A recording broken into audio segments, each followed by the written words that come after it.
It's been 2 weeks since this whole thing started. It all started out with a tanker accident. It was all over the news. Everyone thought it was just another oil spill. There were plenty of volunteers, plenty of people wanting to help the poor, defenseless animals, plenty of victims. Within hours of the tanker accident, it started happening. The animals had gone crazy. They were scratching and biting the cleanup volunteers. They said that it was an adverse reaction to whatever was in the tanker. Rescue workers were still trying to get the crew out of the ship. They could hear screaming inside. Screams to open the doors. But that's when it all went to hell, as soon as they cut the door out. There was 6 minutes of broadcast before it went silent. 6 minutes of screaming agony. The ship crew attacked the rescue workers like rabid baboons, breaking bones and tearing flesh. The people on the shore weren't faring any better. Those that had been attacked by the animals were attacking everyone else. It was worse than any war zone report. It was sheer brutality, and yet the broadcast still went on for 6 minutes. 6 minutes, and then blank faces. Nobody could explain what was happening.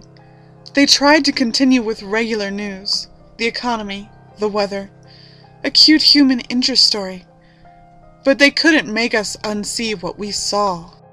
I tried to continue with my regular existence, but every time I switched on the news or walked by a newsstand, it was there, the big mystery. They had some explanations, some kind of infection, brain parasite, but it didn't matter. It wasn't an infection we were afraid of. It was them. 4 days after the initial report, a state of emergency was raised. And yet, we'd all seen it before. Every zombie movie ever. People didn't know who to trust. People were stockpiling food and weapons. Some tried to flee, but it seems every zombie movie was right. They didn't make it. 3 days later, they arrived in my town. I expected moans, shuffling corpses, dismemberment. But that's where the movies lied. They ran through the streets, screaming. I remember running to my front door as fast as I could, locking, barricading, doing anything to make sure it would stay shut. And then I headed for the window. I was on the 2nd story, and I could see the carnage. They were unstoppable. They were aware. A group of them made their way through a building across the street. They jumped straight through the plate glass windows. Even the shards slicing through them made no difference. They just kept coming. My barricade wasn't going to hold. I rushed around my flat, grabbing supplies and jamming them into the most secure room of the flat.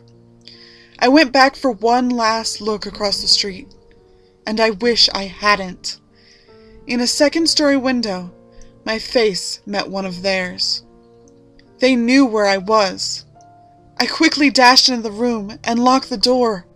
I don't have any kind of secure panic room or secure basement, so the safest place I could think of was my bathroom. No windows, one door with a lock. I had filled my sink and bathtub full of water, so I could stay for a while. So I sat there in the dark room with the distant screams in my ears. I began to feel like I may have overreacted. It had been 2 hours and no sign of them. It actually got quieter, and I thought they had moved on. Maybe I could leave the room, go to the kitchen, grab some more food to wait it out. A crash came through the front door. The sound of someone running full force into the door and knocking down the barricade behind it. There was a couple more crashes before I knew they were inside. Rapid footsteps moving around the flat, a couple screams, and then a bang on the wall beside me. My eyes were open to their widest, even in the pitch-black darkness of the room. Another bang, and another. They knew I was there, and they knew I was scared. This was the zombie nightmare I had been expecting from the start. I had nowhere to run. There was only so much time before they would break in. I sat with my back to the door, hoping my extra weight would make it harder for them to get in. And then it got worse. "Why don't you open the door?" A voice on the opposite side of the door.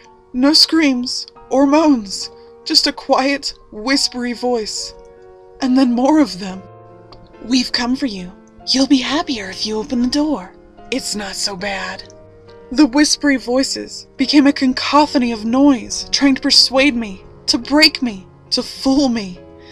I had heard that the moaning of zombies would drive people insane, but this was worse. A siren call. I sat in the darkness and hoped and prayed that they'd get bored. But they don't get bored, and they don't leave. I managed to use the mirror to peek under the door, only to be greeted by horrible, unblinking eyes, blood-smeared faces, screams, and more horrible whispers. That was 2 days ago. I don't know what to do anymore. Maybe it won't be so bad.